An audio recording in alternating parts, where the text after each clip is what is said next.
मेरे नए वीडियो में आप सभी का स्वागत है। और आपको पता है कि मेरा जो ये वीडियो है स्पेशल सक्षमता परीक्षा को लेकर और उसके आंसर की और रिजल्ट को लेकर ये न्यू अपडेट क्या है उस पर हम लोग बात करने वाले हैं। जैसे कि आप थंबनेल देखकर समझ गए। देखिए अभी तक जो रिजल्ट आया है, आंसर किया है वह 2 मार्च, 3 मार्च और 5 मार्च का जो एग्जाम हुआ था उसका आंसर किया है। बाकी जो लोगों का आंसर की है, जैसे कि मान लीजिए कि 26 फरवरी को जो एग्जाम हुआ था, 27 फरवरी, 28 फरवरी, 29 फरवरी और 1 मार्च। सबसे बड़ी बात है जो 6 मार्च का एग्जाम हुआ था उसका आंसर की जब आ जाता है तो फाइनल आपको पता चल पाएगा कि आपका कितना नंबर बढ़ेगा और कितना नंबर घटेगा। फिर भी मैंने ओवरऑल बताने का प्रयास किया। मेरा अगर आप पिछला वीडियो देखे होंगे, अगर नहीं देखे होंगे तो देख लीजिए और मेरे चैनल पर नए हैं तो सब्सक्राइब कर लीजिए प्लीज, क्योंकि आपको सक्षमता से रिलेटेड ए टू जेड जानकारी अप टू डेट मिलता रहेगा।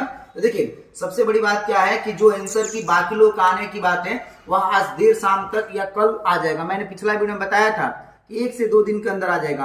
और जो लोग आंसर की जिन लोग का आ गया है, अगर उन्होंने आपत्ति नहीं किया है तो फिर क्या होगा?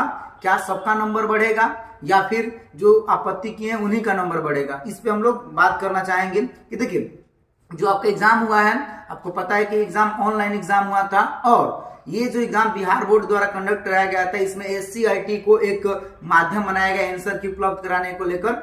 तो उसने क्या किया कि आंसर की तो उपलब्ध कराया। जो आपका 2 मार्च, 3 मार्च, 4 मार्च और 5 मार्च का एग्जाम हुआ था उनका आंसर की आया है, लोग आपत्ति भी कर चुके हैं और डेट भी ओवर हो चुका है। जी हाँ, फाइनली डेट ओवर हो चुका है।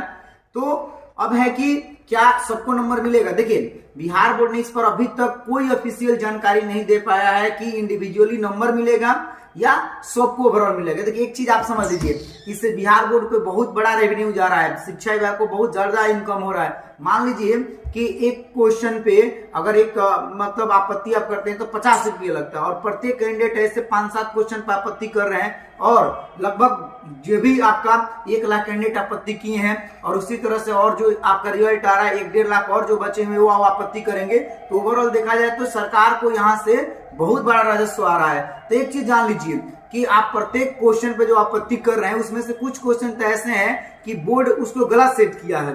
आपको मैंने पिछला वीडियो में बताया था कि कुछ क्वेश्चन जो है गलत सेट हुआ है। दूसरा क्या बात है, कुछ क्वेश्चन ऐसे हैं जिसका आंसर की, जी हाँ, विभाग द्वारा आंसर की गलत दिया गया है। और आप समझ सकते हैं कुछ ऐसे छोटे छोटे प्रश्न हैं जिसका लग रहा है कि छोटे बच्चों जैसा गलती किया गया है। जैसे आप पिछले वीडियो में हमने आपको बताया था, तो उन सही प्रश्नों को देखा जाए तो ऐसा लग रहा है कि बोर्ड द्वारा जानबूझ के गलती की गई है या फिर सॉफ्टवेयर की गलती है, कुछ आइडिया नहीं मिल पा रहा है। लेकिन इससे तो पता चल रहा है कि हाँ उसमें गलतियां बहुत ज्यादा है। तो देखिए आप प्लीज आप सभी प्रश्न पे आपत्ति कीजिए। आपको जिस प्रश्न पे आपत्ति हो, आपको लग रहा है कि ये मेरा प्रश्न सही है और विभाग का ये गलत आंसर दिया गया है या क्वेश्चन गलत है, तो आप आपत्ति कीजिए। वरना कल का शिक्षा विभाग या बिहार बोर्ड कहेगा कि भाई जो जो आपत्ति किए उन्हीं का हम नंबर बढ़ाएंगे, बाकी लोग का नंबर नहीं बढ़ाएंगे। ऐसा हो सकता है, इसलिए मैं बोल रहा हूँ कि आप प्लीज अपना इंडिविजुअल आपत्ति कीजिए और ये जरूरी भी है। वरना ओवरऑल सबका बढ़ेगा तो फिर मान लीजिए कि इतना पैसा खर्च करने की क्या जरूरत है। एक कैंडिडेट 5-5, 7-7 क्वेश्चन की आपत्ति कर रहे हैं और इस तरह से देखा जाए तो बहुत बड़ी राशि सरकार को प्राप्त हो रही है। इसलिए प्लीज आप अपना आपत्ति कर लीजिए।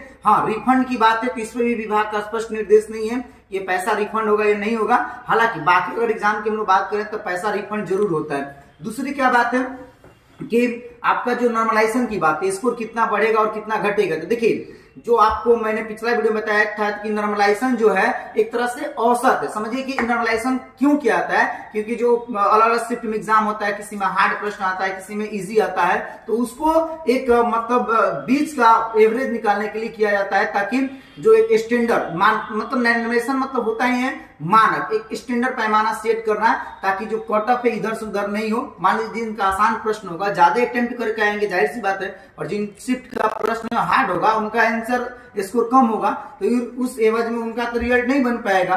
तो इसीलिए मतलब नॉर्मलाइजेशन को रखा गया और इस एग्जाम में यही हुआ। एक तो आनंद फानंद में एग्जाम हुआ है तो इसमें आपका जो मतलब क्वेश्चन है उस रूप में सेट नहीं हो, किसी में हार्ड हो गया, किसी में आसान हो गया, इसलिए ये चीजें हो रही हैं। तो आप प्लीज आपत्ति कीजिए। हाँ, जिन लोग का स्कोर कम है, अब नॉर्मलाइजेशन में उन्हीं का स्कोर बढ़ता है। जिनका बहुत ज्यादा, इसका अर्थ यही हुआ कि उस शिफ्ट का जो पेपर था बहुत आसान था तो उनका नॉर्मलाइजेशन में कुछ नंबर बढ़ेगा, 1-2 नंबर बढ़ेगा और घटने की तो बात नहीं है, घटता बहुत कम ही है, लेकिन नंबर कम बढ़ेगा। लेकिन जिनका स्कोर 45, 50, 48, 60, 70 तक है, उनका तो आराम से इजिली 3-4 नंबर बढ़ने जा रहा है। तो आप निश्चिंत रहिए, लेकिन आप आपत्ति जरूर बात है तो ओवरऑल सभी लोग का नंबर बढ़ेगा। जिनका स्कोर कम है उनका कुछ ज्यादा नंबर बढ़ेगा, 4-5 नंबर तक बढ़ेगा, और जिनका स्कोर कुछ ज्यादा है, मान लीजिए कि 120 130 नंबर है, उनका स्कोर में कुछ का इंप्रूवमेंट होगा, हालांकि उनका भी 1-2 नंबर बढ़ेगा।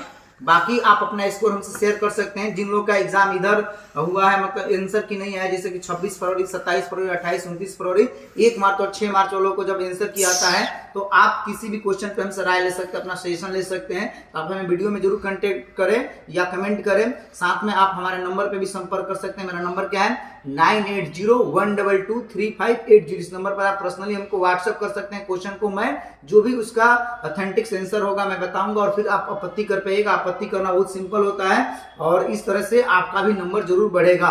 बाकी मेरे चैनल पे नए हैं तो चैनल को जरूर सब्सक्राइब कर लें। वीडियो अच्छा लगा है तो लाइक करें और वीडियो को अधिक से अधिक शेयर करें। ओके, जय हिंद, जय बिहार।